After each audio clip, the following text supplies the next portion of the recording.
I love the downtown and just walking the streets of downtown to see the buildings that have survived. The Mining Exchange Hotel. The Pioneers Museum. The City Auditorium. Lowell School. The Cheyenne Building. The Maytag Aircraft Company building. The Colorado Springs Day Nursery.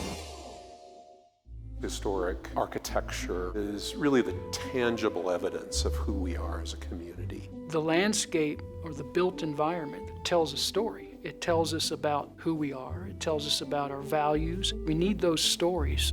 Historic preservation is based on the notion that change is inevitable, but with effort, you can shape that change. We often think of Colorado Springs and the Pikes Peak region as a cultural crossroads, and that recognizes the fact that people have lived in the shadow of Pikes Peak for eons, including the Kiowa, the Comanche, the Arapaho, the Cheyenne, and the Apache, the Ute, Mountain Ute, and the Southern Ute. You can see those cultural traditions reflected in place names: Cheyenne Mountain, Uinta Street, Kiowa Street in town. And that's just one way that we can remember the people that have been here before us and are still here now. Colorado Springs was founded July 31st, 1871 on a short grass prairie, built on this idea that we were a beautiful place with great scenery, close proximity to the mountains, and a wonderful climate. Tourism and creating the West as a part of the American icon happened here. The first major change that happened to Colorado Springs is driven largely by the discovery of gold. Because of the Cripple Creek gold mine strike in the 1890s, there was a huge injection of wealth into the city. In the late 1890s, early 20th century, there is literally a mushroom-like growth of important historic buildings. To understand this place, you have to understand TB. TB, at the time Colorado Springs was founded, was one of the leading killers in the country and around the world.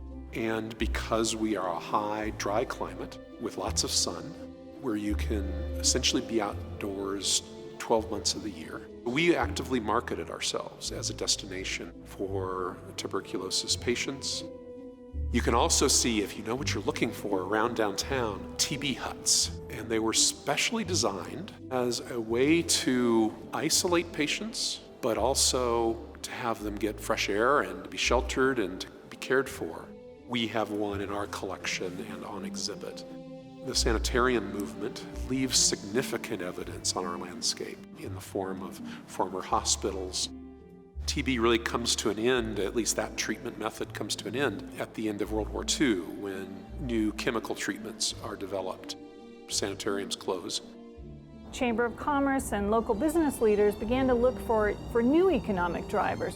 And at that point, the Army was looking for a new training base, and we actively went out and recruited the military to come to Colorado Springs. We offered them land south of downtown. We offered other incentives to bring the military here. And that was Camp Carson, later Fort Carson. That really began to change the economy of Colorado Springs. From the 1940s onward, we're looking for military opportunities to bring an infusion of federal dollars here, and that radically alters our landscape.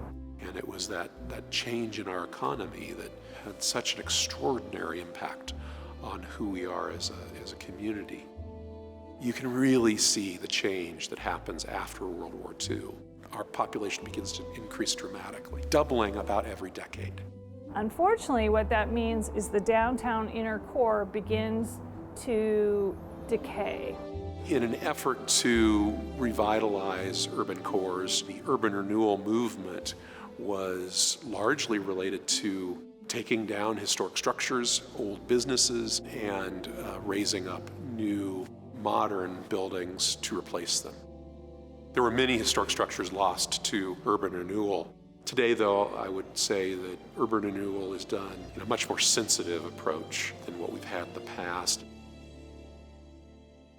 In 2019, Colorado Springs approved a new historic preservation master plan called Historic COS. What it recommends is that we see the role, the value, the economic purpose of historic preservation for this community, and that we provide tools to them that can help to encourage historic preservation. Historic properties are tangible evidence. There's something that you see every day on your drive to work or when you're out for a walk. It's really powerful to think that your grandfather or grandmother walked down that same street. These historic structures are kind of in-your-face reminders that this community has been around a long time, has gone through changes, but we're still here, we're still growing, we're still becoming the community we're going to become. And having that evidence of the past is critical to creating a sense of place, a sense of community identity.